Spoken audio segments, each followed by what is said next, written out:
The Keystone Pipeline system, owned by TransCanada, carries oil in Canada as well as the United States. The first 3 phases of this project are already running in the United States. The Keystone Pipeline is in the 4th phase and would run a span of 1,179 miles from Hardisty, a city in the Canadian province of Alberta, to Steel City, Nebraska. The pipeline would have the capability to carry over 800,000 barrels of oil per day to refineries in both the Midwest and Gulf Coast. Because this pipeline would run through 3 states, this proposal needs U.S. approval. The proposal is controversial, especially politically, because of its potential environmental and economic impacts. The process to try to get approval has been very lengthy.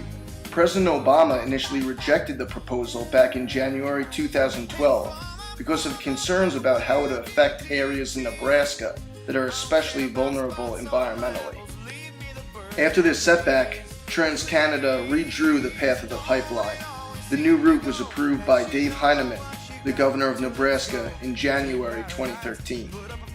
But the Obama administration reviewed this new proposal for over a year, announcing in April 2014 that this review would be extended indefinitely due to laws already in place in Nebraska, which forced the pipeline to be reconstructed once again. When the Supreme Court of Nebraska resolved this issue in January 2015, the Keystone XL Pipeline bill passed in both the House and the Senate. However, on February 24th, President Obama vetoed this bill.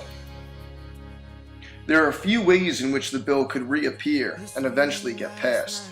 Secretary of State John Kerry could decide whether or not Keystone XL Pipeline is in our nation's interest, which could change the opinion of President Obama.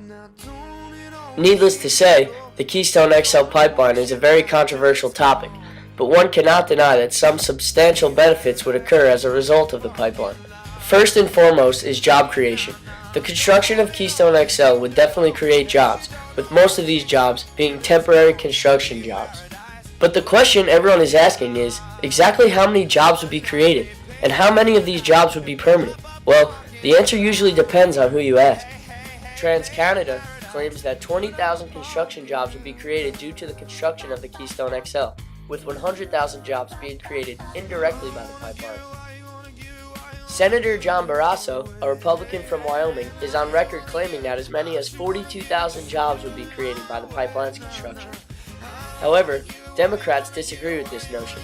New York Senator Chuck Schumer has said construction would only result in a few thousand jobs, while President Obama has dismissed Republican claims and said that construction would only result in about 2,000 jobs. But only about 35 permanent jobs will be created by the pipeline. The second benefit of the pipeline is the economic impact it would have on the area in which it is built. Construction contracts and materials needed for the pipeline would contribute about $3.3 billion to the United States GDP.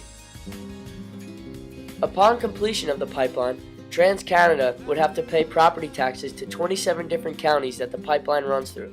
This would result in increased tax revenue for all of these counties, including more than 10% increases in property tax revenue for 17 of those counties. But what happens if the pipeline isn't built? And in this question lies our last benefit. Regardless of whether the pipeline is built or not, trans-Canadian oil will be transported through the U.S., most likely by train. And pipelines are by far the safest method for transporting oil. Studies have shown that pipelines have fewer incidents per mile than trains or trucks. While many people advocate on behalf of the benefits of the project, many people are still opposed to the construction of the pipeline. As we mentioned earlier, only 35 permanent jobs would be created by the pipeline. While this is still job growth, it is not widely significant and might not be worth the potential dangers that the pipeline could bring in the long run. Another argument for the pipeline is that it is the safest method of transporting the oil from Canada, and it may be, but that does not change the fact that pipes carrying crude oil are more prone to corrosion or leaks. Because of the sheer density of the oil, the dangers of a pipe burst or leak are real. The tar sands oil in question is so thick and sludgy, making the pipes more prone to problems. Now, supporters say a pipeline is safer and less invasive than moving the oil by railway. And statistics support this claim. But in the event that the pipe bursts, the amount of damage would be astronomical. There have been many instances of pipes bursting and oil leaking into neighborhoods and bodies of water. This may be rare, but in the event that it does happen, the damage will far outweigh the benefit. In January, a city in Montana was unable to drink or cook with their own tap water after a massive pipeline burst spilled close to 50,000 gallons of oil into the Yellowstone River. This incident prompted the need for water to be delivered to the city so that the residents could survive while the issue was handled. Many of the people in states that would be directly affected by the pipeline are against it. They don't want to damage any of their natural resources. Not to mention, the construction of the pipeline would literally go through the backyards of thousands of people, some of which are not willing to sell their land. Recently, the South Dakota-based Oglala Sioux tribe sent more than 100 pages of letters to Washington, claiming that the project would contaminate their water sources and infringe on their sacred land. Tribes have also set up spirit camps in opposition to the construction of the pipeline. The Native Americans also fear the amount of carcinogens involved in the project. Those opposed to the project are concerned for the well-being of Earth, saying the pipeline could bring massive spills to the agricultural heartland of America, and while bringing increased emissions to an already polluted Gulf Coast. It's a real question. If all of these chemicals are moving through the pipes, where will they go? Will they harm other cities and towns? How about animals? Some of those who oppose the pipeline say the amount of pollution brought on by the use of fossil fuels needs to end.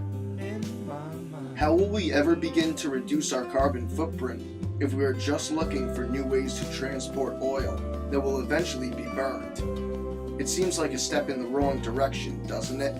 Most energy and policy experts say the battle over Keystone overshadows the importance of the project as an environmental threat or an engine of the economy. The director of the Environmental Economics program at Harvard is quoted saying, "The political fight about Keystone is vastly greater than the economic, environmental, or energy impact of the pipeline itself. What began as a dispute of burying a 36-inch pipe has evolved over time into a larger struggle over political mobilization and ultimately political power." The reasoning is that environmentalists were disappointed that Obama failed to pass the climate change bill in his first term, so they wanted to push him on environmental issues. The pipeline was their perfect symbol. Environmentalists staged protests in front of the White House against the pipeline to scare Obama into thinking he would lose voting support if he passes the bill. Here is where it gets even more interesting. Those protests created an opening for the Republicans. A Republican energy lobbyist looked into the issue, and as you can see from the picture, the poll shows that Americans generally supported the pipeline. Republican consultants now advise their candidates to take on the issue, and so they did. And so, Republican candidates for the House and Senate aired about 10,000 ads featuring the Keystone Pipeline.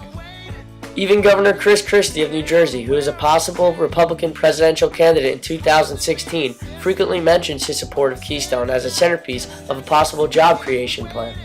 And Senator Mitch McConnell of Kentucky, the new majority leader, vowed that his first bill on the Senate floor would be a forced approval of Keystone. Meanwhile, the environmentalists used Obama and the Democrats in hopes to claim a symbolic victory by having the first world leader deny a project due to its efforts to the environment. And so, Obama vetoes the law in February. As you can see, the Keystone Pipeline has greatly become way more than an environmental threat or an engine of the economy, and this political fight will likely last a long time.